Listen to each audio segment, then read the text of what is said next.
A lot of people think sex is supposed to be effortless, almost like spontaneous, right? Always working. But for so many of us, it is tangled up with pressure, or even past experiences we never got to name out loud. And when you add that modern stuff like dating apps and digital intimacy, it can either help us feel safer or make the pressure louder. Welcome back to Pleasure Principles, the podcast where we talk about pleasure, intimacy, and relationships in a way that's real, respectful, and judgment free. I'm Sayan, and today I'm joined by Holly Nancy. We're getting into sexual shame, trauma, and reducing the pressure around it. And a very current layer, AI, and how it's affecting our relationships. So, if I've ever felt like intimacy comes with expectations or you've carried shame you didn't ask for, this conversation is exactly for that. So welcome to the show, Holly. It's a pleasure to have you here with me today. Yes, thank you so much for having me. I'm excited for this conversation. Wonderful, likewise. And before we get into deeper stuff, before we dive into techniques or fixing anything, I want to start where most people actually live in the emotions they're quietly carrying while having sex. So let's begin right there. I'm curious as to what's one of the biggest misconceptions people have about the sexual shame, like something culture teaches that quietly keeps people stuck. Yeah, I think that one of the biggest like cultural myths is that pleasure is bad, that pleasure is shameful, that you should deny, your sensuality, your sexuality, and it can create a lot of problems in relationships. That really depends, because I think most people think the problem starts right in the bedroom, right? But the story usually started for most of us way earlier, right? I mean, shame doesn't just appear out of nowhere. I think it's learned and it's deeper, shaped by the environment that we grew up in. Um, and the rules, I mean, we observe, right? The experiences were never fully processed. So before we talk about anything changing in the present, Holly, I want to understand where those patterns are coming from, which brings me to this around the root causes and deeper patterns, including trauma, conditioning, a little bit of nervous system as well. And so when sexual shame or trauma is part of someone's story, say, where do you usually see the roots? Is it family messaging, religion, past experiences, relationship dynamic? I mean, what all sort of things goes into this? Yeah, I mean, I think all of the above on what you just mentioned, but even, on a more broader scale, globally, there is still kind of this culture of, that again, pleasure is shameful and that you should Yeah. deny yourself as a sexual, sensual being. And I think that, is true in all cultures. Um, Hmm. yeah. Yeah. And so tell me, how do you help someone tell the difference between uh, you know, I'm not in the mood today versus, I'm doing this out of pressure. Yeah. Yeah. I think just getting like really, really honest with yourself because society tells us that, what we're doing or who we are as sexual beings isn't okay. And then if you add trauma on top of that, trauma tells, our body, which, our brain and our body is our nervous system. So sometimes we're Right. working with two different, I guess. Entities, yeah. Yes. Uh-huh. That's a great word for it.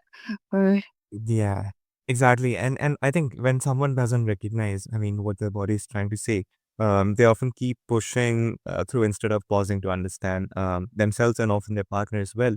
And it always look like a panic response rather, or like a complete shutdown.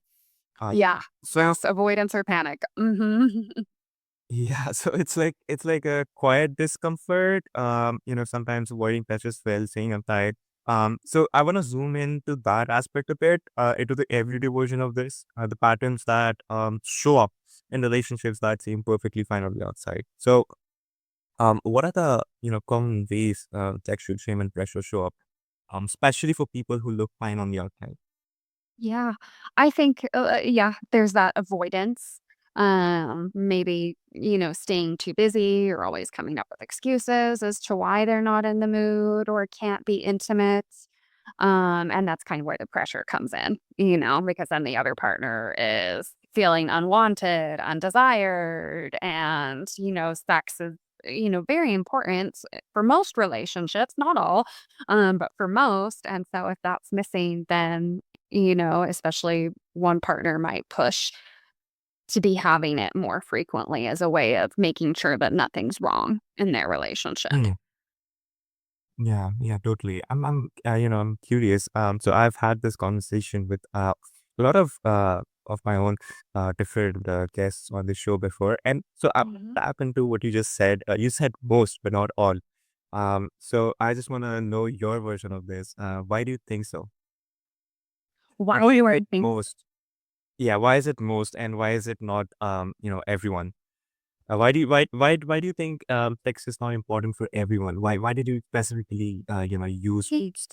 Yeah, because I think, there are asexual people out there, and, I feel like that's a type of, sexual orientation that isn't as understood. And, if a lot of asexual people don't know that they are. And, if they don't know, then their partner doesn't know. So, but just wanting to be inclusive to make sure that they're, seen and that there's nothing wrong with you if you don't want to have sex. There's nothing wrong if you want it every single day. And there's nothing wrong if you never want it and you don't want to want it. Mm. Yeah, that's a that's a very well framed answer, I would say, because I think at the end of the day as well, most people aren't looking for something, some traumatic breakthrough. They just want intimacy to feel less stressful at the end of the day. So, instead of focusing on doing it right, um, Hadi, I want to get into what actually helps the body feel safe enough. And I'll again stress on the word enough, because if someone is listening to this right now and thinking that, oh, they want to have less pressure around themselves, where they're in the mood, what's the first practical step that doesn't require them to be super confident or healed already? Yeah, yeah. I think a good place to start is with yourself. So if there's too much pressure, anxiety, or shame with a partner, taking some time with yourself to explore your own body at a pace that feels good for you. And so it doesn't even have to be. I always recommend starting with just mindful touch on all areas of the body, not even focusing just on genitals, starting, with other Right. with other parts of the body that maybe are less emotional, um, and just getting curious and trying to stay present with, while you're exploring touching your own body. Right. I mean, I wanna like have, because we are having this conversation, and I want to make it a very practical, and for those of us listening to this right now, could share a simple language framework that maybe couples can use, something like what feels like yes, what feels like a maybe, and what's a no. I mean, Yeah. and I think it's very important, because as a partner in a relationship, I think we should very much respect a boundary. But again, I think to respect a certain boundary, you first have to distinguish, okay, that's a boundary, right? Right. Yeah. As we What had is our the this boundary? conversation. Uh-huh. Yeah, I think that's such a beautiful question. I think just normalizing talking about sexual desires and fantasies, and when our partner is sharing, obviously sex is one of the most vulnerable parts of our humanity. So if our partner is sharing with us something that they're interested in sexually, just be mindful of what comes up, inside of yourself while they're talking about it. Just because your partner shares a fantasy with you doesn't mean that you ever have to participate in it, doesn't mean you ever have to be into it, but we can, make it a safe space for us to talk openly and freely. And within that, then you can find, okay, what are my green lights? Hell yeses, what are my absolutely not, those red light hard stops, and then what are the maybes, and, what boundaries or parameters do I have to have around the maybes to potentially make it a go? Yeah. Okay. I love that because I think it replaces sort of mind reading with honesty that you shared with us. And it makes me feel like consent is connection, not rejection, right? Now let's add that modern layer because I think AI is a thing that Mm. is also entering intimacy in ways people don't fully understand yet, right? Yes, it is. Uh-huh. I mean, there are platforms. I mean, if you look around, AI is pretty much everywhere. I mean, there are these crazy websites that where you can Mm. actually make your own AI girlfriend from integration of AI into dating apps as well. So I think it's bringing a Yep. lot of new flavor, I would say, into this mix. So I'm curious to see how you see AI affecting sex and relationships right now, both the helpful side and also the concerning side. Yeah, yeah. I mean, obviously, AI can be very beneficial and very helpful, but where I see the problems when it comes to sex and intimacy is, a lot of these AI girlfriends, apps that are specifically for relationships, they, even market that, it's going to be the most pleasant girlfriend that you ever have. And now you have this program that, it's designed to keep you on the app so that, the creators of the technology can make the money off of it. And, it gives you the illusion of this always pleased, subservient, woman, which isn't an accurate representation of what relationships are like in real life at all. Right. Right. I mean, yeah, but okay. And what are the ways that you see, it is affecting in a helpful way? Or, I mean, it's arguable that there are none. So, what's your take on that? Yeah. Well, I think, as far as like our nervous system goes, our nervous system loves safety, comfort.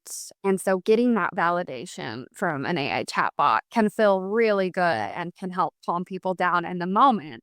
But at the same time, like AI has a tendency to validate or regurgitate what you're saying in a way that's validating. And quite frankly, again, just isn't an accurate representation of what real relationships are like and how to solve conflict.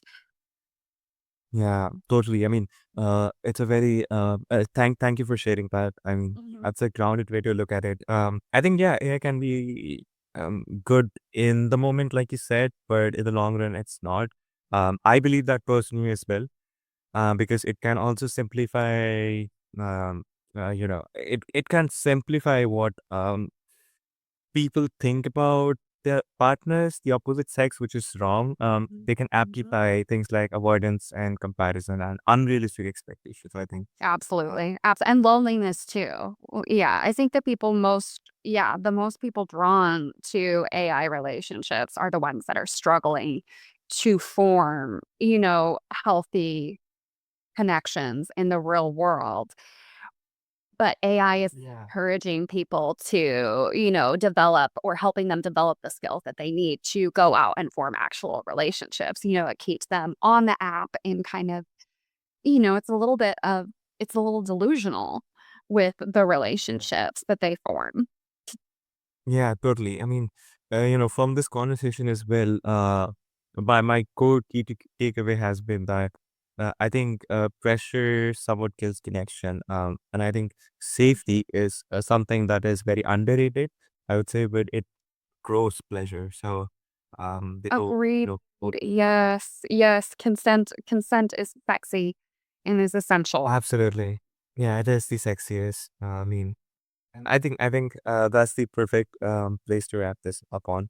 But before we head towards the outro, I would love to ask that where can people find you and your work, your website, your social media, anything you want to point them to. Yeah, yeah. So my website is theconnectioncouch.com. That's the best way to read about me in detail. And then I do have TikTok, Instagram. TikTok's the main platform, and my handle is Sex Therapy with Holly. Perfect. I'll make sure those links are in the show notes, guys, so you can check them out anytime at your own convenience. And with that, we hit today's minute mark on this episode of Pleasure Principles. And if this episode brought something up for you, I want you to take a breath and go gently at yourself, since you don't have to fix everything today. I want you to be a little more honest and kind to yourself, and a little more connected to what feels safe. This has been Pleasure Principles with Sayan. If you found this helpful, I want you to share it with a friend who needs pressure off their shoulders, and I'll see you in the next one.